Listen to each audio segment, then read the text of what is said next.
I'm sharing with you 23 ingredient recipes to make dinner. I mean, horrible things have happened. People have lost jobs, there's been fires, there's been all kinds of things. And so you guys have asked us to find some simpler recipes that don't take a lot of ingredients to help you out a little bit more during this rough time. So this last month, I have been doing a few recipes a week, filming them for you that are just 3 ingredients or less. Some actually are 4 ingredients, but you get the gist of it. We're trying to use the littlest amount of ingredients as possible so it won't cost you a ton of money, and so you can easily get dinner on the table for your family. That's our main goal as sisters. So I know this video is a little bit different, but I hope you enjoy it and I hope that it's helpful for you. So if you guys are ready, let's get cooking. The first recipe is our scrambled egg cups. Now for this recipe you need 1 cup of cheese, 12 eggs or a dozen eggs, and 1 cup of ham. Now I didn't have ham, so I had to use sausage, which works out just fine. It's all pre-cooked, ready to go. And then a little bit of salt and pepper to taste. Now you're going to crack all 12 eggs into the bowl, whisk them all together. Then you're going to add a little bit of salt and a little bit of pepper on top, and then go ahead and add your ham or your sausage, mix it up a little bit, and you're ready to go. Now I'm using a 1/4 measuring cup to just dump it right into a mini muffin pan. Next, go ahead and just sprinkle your favorite cheese on top. Preheat your oven to 350 degrees. Put the muffin tin right into it. You're going to cook this for about 20 minutes. When it's all done, they'll be a little bit poofy, which I like that word, poofy. Then you can just pull them out and cut them up, and they are ready to go for breakfast. So here's what you need. You need 2 tablespoons of normal yogurt. Then I like to add sweetened condensed milk, so I'm adding 14 ounces of sweetened condensed milk. You don't have to add this. You can just do yogurt and milk if you want, but it gives it a little more flavor. Then we're using Fairlife whole extra filtered milk. The extra filtered is very important, and this is a 1/2 gallon. Then you need an Instant Pot that has a yogurt function. And that's it. That's all you need for this recipe. So first I'm going to pour a little bit of milk in, maybe about a 1/2 cup of milk, and then I'm going to put my sweetened condensed milk right on top of it. Now you want to get a whisk and you want to mix this in really well. It's really thick, so the better you whisk, the better it will be. So once it's all mixed in, it's time to add the rest of your milk. So go ahead and just pour it all in. Next, you're going to add 2 tablespoons of just normal yogurt. It's the plain kind. It's not vanilla. It's no flavors, just the plain yogurt. And 2 tablespoons. All right, those are all your ingredients. Now it's just time to whisk it all together. Now you want to make sure you get the yogurt chunks because you don't want big chunks in your yogurt while it cooks. You want it completely smooth. Now, you can put your Instant Pot lid on it, take the sealing lid off, or I just put a plate on top of my Instant Pot. So now you're going to push the yogurt button. You want to make sure that when you push the yogurt button, you want normal. You don't want less, you don't want more, you just want normal pressure. You want this to cook for the 8 hours. So if the 8 hours shows up on your Instant Pot, you are correct. Then it will actually start counting up instead of counting down when using the yogurt function. Now when it's all done, it will say yogurt. That means it's time to take your plate or lid off and see how it is. Now this is still really hot, but I just want to show you the texture of this. This is thick and creamy and perfect. So I'm going to put a paper towel on top and then just any type of lid or saran wrap or anything like that so it can store in your fridge. Now I stored mine overnight, and in the morning I woke up, I actually had to flip my lid so it would fit in the fridge, but took off my paper towel so it can get all of the moisture, and it is perfectly cold, delicious yogurt.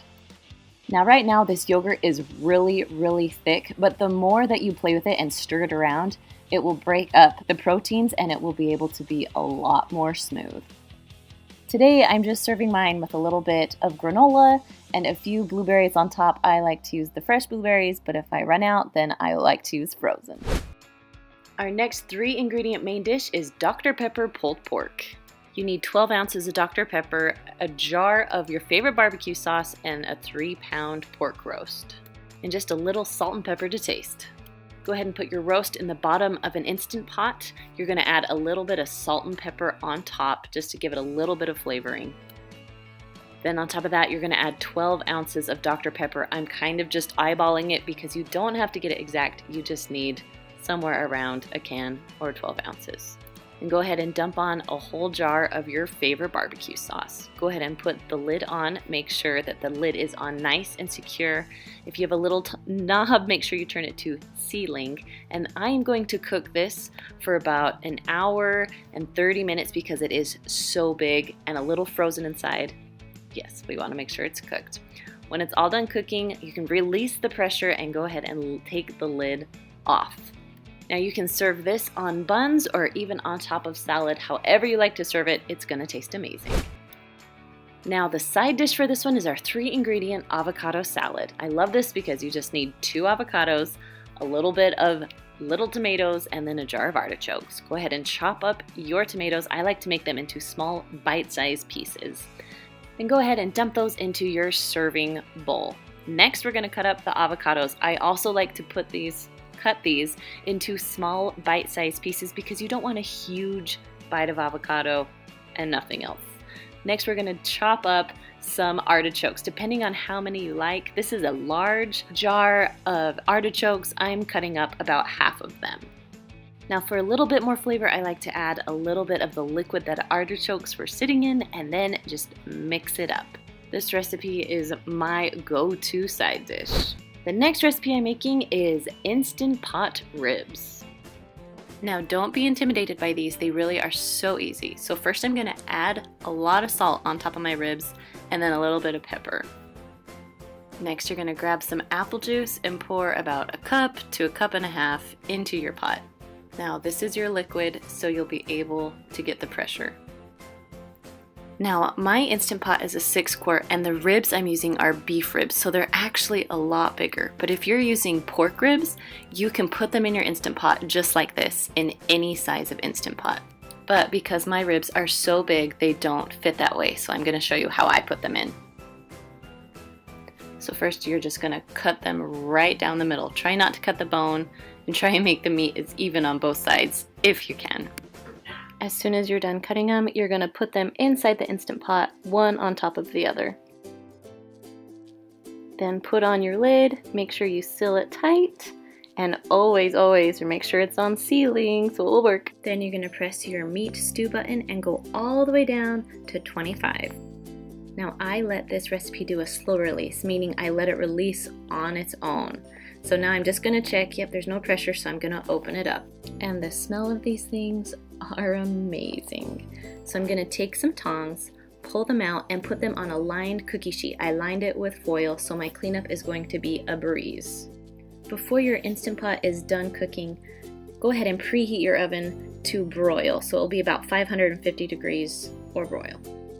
Now before we broil these, we're going to spread some barbecue sauce on them so they'll be caramelized, I guess, in barbecue sauce. So I just did a few squirts of barbecue sauce.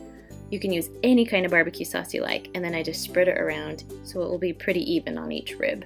Then when you're done, stick them in the broiler for about 2 to 4 minutes. You need to watch it so it doesn't burn your ribs. Now instead of just dumping this applesauce, I'm going to put some potatoes in it because I'm going to have mashed potatoes with my ribs. This is totally optional, but I'm all about easy side dishes. When you have your potatoes in, you're just going to turn it, make sure it's sealed, then you'll push manual. You're going to go up to 15 minutes. While those are cooking, my ribs are done and they look amazing. And the side dish for this recipe is my Instant Pot corn. Next, we're going to jump right into the corn. Now I have a slow cooker recipe for this, but today I'm making it right into the Instant Pot. Now if you've never made corn in the Instant Pot, now's the time to do it. You don't have to watch it, you don't have to wait for it. So I took 1 cup of water and I threw 4 ears of corn on. You could add probably 1 more in a 6-quart Instant Pot. Now if you're using a 3-quart one, go ahead and split the corn in half. If you're using an 8-quart, you can add more corn if you want. Alright, we're going to close the lid and put it on sealing. And now for my favorite part, because it really doesn't take a lot of time, I'm going to push manual and go all the way down to 5 minutes. Now, once it's done, I do a quick release so I can eat my corn faster. But if you do need to wait a little bit, it is fine just to sit in the Instant Pot until dinner is ready. So I take my lid off and my corn is perfectly done. The next main dish is barbecue salmon. You're first going to start by lining a pan or cookie sheet with foil. It makes it a whole lot easier to clean up. Then you're going to add your salmon onto the foil, skin side down. Add a little bit of salt and pepper onto your salmon and let it sit there for about 10 minutes or so. Next, you're going to pour on your favorite barbecue sauce. Then make sure you spread it around so it's covering the salmon pretty evenly. Now you're going to take your salmon, make sure your oven is preheated to 400 degrees, and you're going to cook it for about 20 to 30 minutes depending on how thick your salmon is. When it's done, it will smell amazing and the barbecue sauce will be like a delicious glaze on top. Now just a quick note, I would suggest getting fresh salmon from the deli, not frozen. Frozen just does not taste very good. I'll just be honest with you. Now the side dish to go along with the salmon is our honey roasted carrots. You're going to need some olive oil, carrots obviously, a little bit of salt and pepper, and some honey. Now I love to use these bagged carrots because I usually mix everything in this bag, but my 3-year-old got to it first and got a little hole, so now I'm going to mix it all together in a Ziploc bag for you. Next you're going to pour about 3 tablespoons of olive oil onto your carrots. Go ahead and zip up the bag with a little bit of air, but not a ton of air, and you're going to mix that olive oil around so it will cover every single carrot. Then go ahead and dump your carrots onto a cookie sheet. Now I usually like to take that same bag and kind of just spread them around. You don't want carrots on top of each other when they cook. Next you're going to add about a teaspoon or so of salt, just spreading it all along the carrots evenly. You're going to do the same with pepper. If you don't love pepper, you don't have to add it, but I love pepper with these carrots. Next you're going to drizzle about 3 tablespoons or so of honey right on to your carrots. You just want to make sure every carrot gets a little bit of honey. When you're done, you're going to go ahead and bake those at 400 degrees for about 20 to 25 minutes, or until your carrots are the texture that you like them. I like them very cooked, so I go about 30 minutes every time. Now I like to add just a little bit more honey on top right before I serve them, just to get that little added sweetness. It's my favorite. Now make sure you serve these nice and hot because they are so good that way. Now the next main dish is our easy club chicken. So you're going to need a box of club crackers, about a half a cup of butter, a little package of zesty Italian seasoning, and then of course, chicken. You're first going to take your butter and microwave it in a microwave safe dish until it's completely melted. While that's melting, go ahead and crush up your crackers into little tiny crumbs. You will want about 1.5 cups of those. Next, we're going to add our Italian seasoning dressing packet right on top of the crumbs. And just mix those all together until it's well combined. So now that the butter is melted, you're going to put your chicken into the butter, kind of, make sure the butter is all around the chicken, and then put the chicken into, of course, the seasoning, the crumbs, and the Italian seasoning. Make sure it's all covered, ready to go, and then you can place that right onto the cookie sheet. Then you're just going to continue those steps until all of the chicken is gone and you've used all the breadcrumbs and the butter. If you need a little bit more butter, go ahead and melt some more. All right, now it's time to cook. You're going to preheat your oven to 375 degrees. We're going to cook it for about 45 minutes to an hour, depending on how thick your chicken breasts are. Now halfway through, you can flip those over. It's totally up to you. And there you have it, easy club chicken. Now to go with this recipe is our 3-ingredient Parmesan rolls. For this recipe, you need 12 frozen dinner rolls, a half a cup of butter, I like salted butter, and then 1 cup of Parmesan cheese. Now I microwaved my butter in a microwave safe bowl, and we're going to dip the frozen roll, it's totally frozen, into the butter. Mix it around a little bit, then you're gonna go straight into the Parmesan. Mix it. If you need to press Parmesan onto it, you can.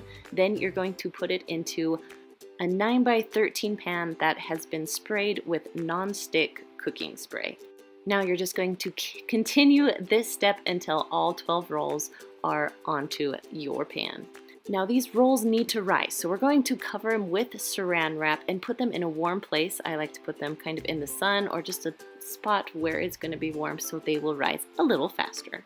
Now once they are doubled in size, go ahead and put them in the oven. You're going to cook them at 350 degrees for about 15 minutes or until they are golden brown on top.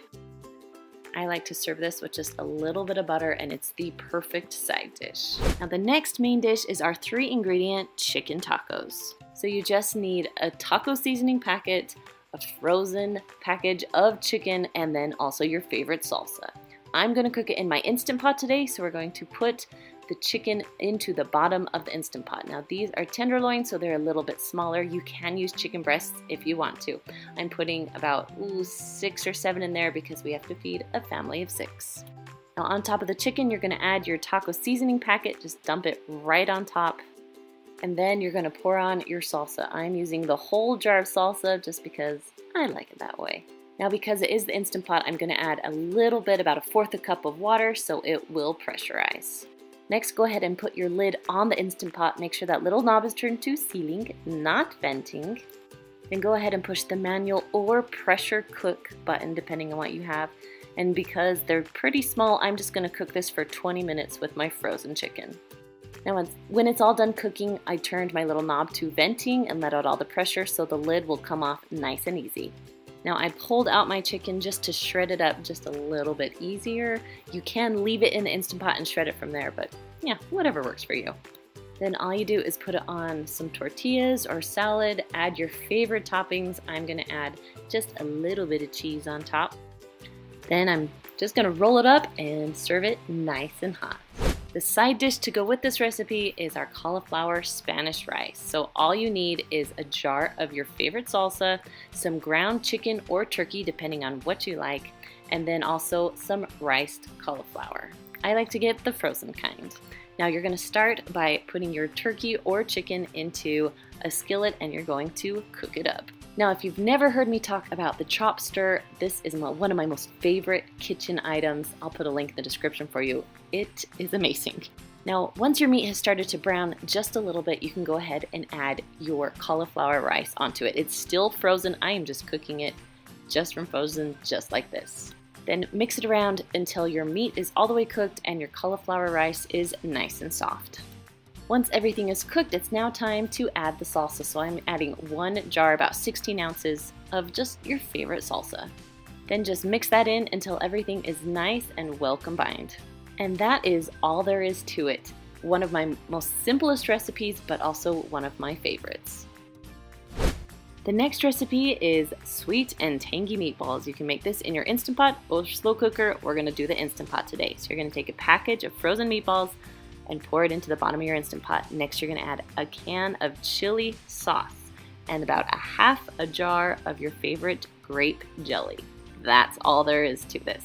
Now I am gonna pour a little bit of water in my chili sauce and get the sides just to give it a little more liquid and to get the sides of the chili sauce. Go ahead and put your lid on, make sure the little knob is turned to sealing. Then you're gonna push the pressure cook button and meatballs only cook for 7 minutes. Once it beeps, you can just walk away. Now once it's done, you can turn the knob or press the knob to venting so you can release your lid safely once all the pressure is out. Now the side dish to this recipe is Parmesan corn.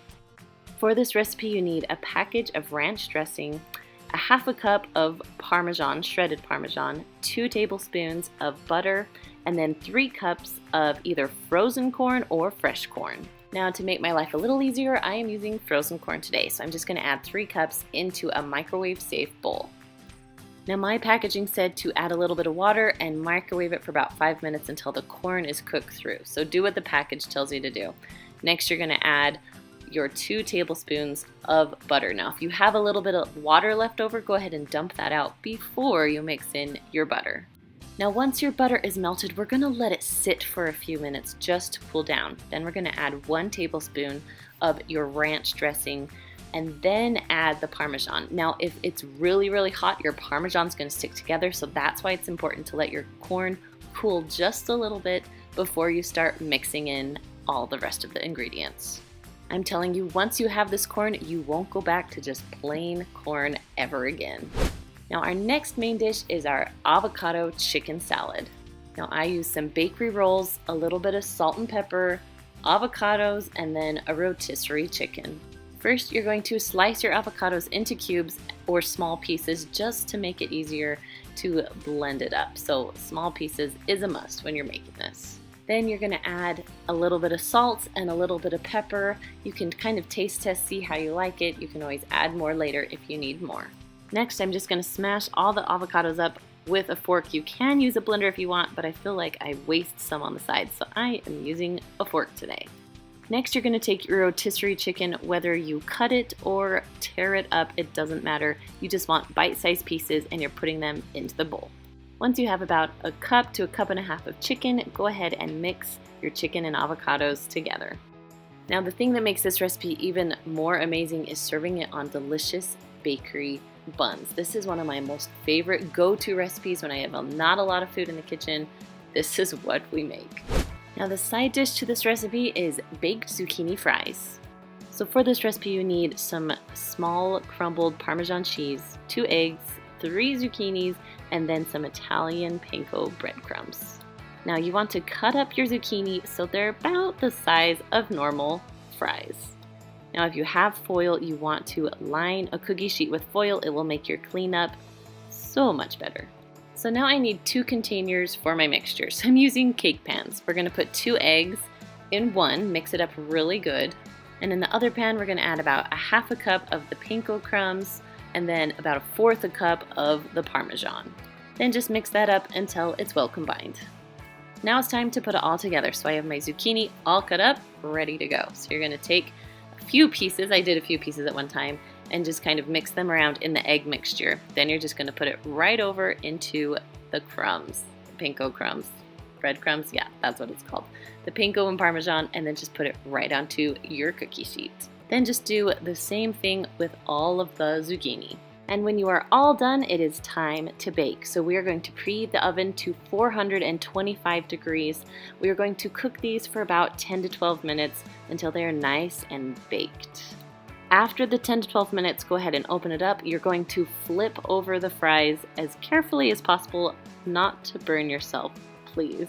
And then you're going to close the oven and we're going to cook them for about another 10 to 12 minutes. Then when they are all the way done, just pull them out. They should be nice and browned and they're kind of crispy, just like fries. Your kids won't even know that these are zucchini. The next recipe is our man-catching chicken, which is so funny, but you're gonna need some chicken. You're gonna need 3/4 cup of maple syrup, a half cup of Dijon mustard, and about a tablespoon of red wine vinegar. Now you're gonna make the sauce first, so you want about half a cup of Dijon mustard. I highly suggest Dijon and not just plain yellow mustard. It just gives it a better taste. The next ingredient is maple syrup. So you're going to use 3/4 cup of maple syrup and just put it right on top of your mustard. Then you just need about 1 tablespoon of your red wine vinegar. Whisk that all together until it's well combined, and then we are ready to put it on the chicken. I took a 9x13 pan and just lined up my chicken. Then I just poured on my delicious mixture. Go ahead and preheat your oven to 425 degrees. Now because my chicken is thick, I'm going to cook about 15 minutes, then flip it over and cook another 15 minutes. If you have thick chicken, I would cook it for 20 minutes and then flip it for another 20 minutes. Now once your chicken is all the way done, go ahead and pull it out. Now after I plate the chicken, I also like to pour a little bit of the sauce on top. Now the perfect side dish for this recipe is Instant Pot green beans. All right, next recipe, we're going to make some beans. So I have 2 tablespoons of butter, 1 cup of water, 1 pound of green beans, and then on top of the green beans, I'm gonna add just a little bit, like a teaspoon of garlic. And go ahead and put your lid on, make sure it's all the way tight. You're going to turn it again to sealing so it will pressurize, and you're going to go all the way down to 5 minutes. Now I cook mine for 5 and they're really well done. You can even do 2 minutes and they'll still be good. Now when it shows the L, that means that the timer is done and you're ready to let the steam out. So that's called a quick release. So I turn the little knob. Once all the pressure is out, my lid will come off and my beans are ready to go. So all I have to do is mix them around a little bit. Now, one of my favorite things is when the garlic pressurizes, it kind of pressurizes the garlic flavor into all of the beans. It's one of my most favorite things to make. So these beans are done and we are all ready to serve. So I like to serve them in just a serving dish, individual bowls, however you like to do it. Next recipe is our pepperoni pizza rolls. Now all you're gonna need is mozzarella cheese, some pizza crust, and some pizza sauce. I'm gonna start by rolling out my dough and spreading it out a little bit because we need to make rolls here. So we need to spread it out pretty thin so it will cook evenly. Now just to give it a little bit more flavor, I'm adding a little bit of garlic salt and just a little bit of Italian seasoning on top of the pizza crust. Next I'm gonna add about a cup to a cup and a half of mozzarella cheese. Then you wanna make sure that you spread the cheese all around pretty evenly. Okay, now it's time to make our pizza rolls, so we have to carefully roll the dough with the cheese inside of it. Now, there are ends here. I'm gonna cut off both ends, but I am still gonna use those because they will work just fine. Okay, next you're gonna cut about 1-inch pieces or rolls and then just carefully place them on a cookie sheet. I would also suggest spraying your cookie sheet with cooking spray just so they will come off a little easier. Now, once you are all done making them, go ahead and take the pan. You're gonna cook it in your oven at 425 degrees for about 10 to 12 minutes. Now, when they're all done, they should be nice and golden brown on top. And the best part is just dipping them in your favorite marinara sauce. Now, the perfect side dish for this is our simple green salad. So all you need is some chopped romaine salad, a really good poppy seed dressing, I love Panera's, and then just a can of mandarin oranges. Now I like to make this with individual servings, so I add my salad, added some dressing, and then on top you're just gonna add a little bit of mandarin oranges. I love that you can throw it together in literally a matter of minutes. All right, you guys, if you love this video, make sure to give it a big thumbs up and comment down below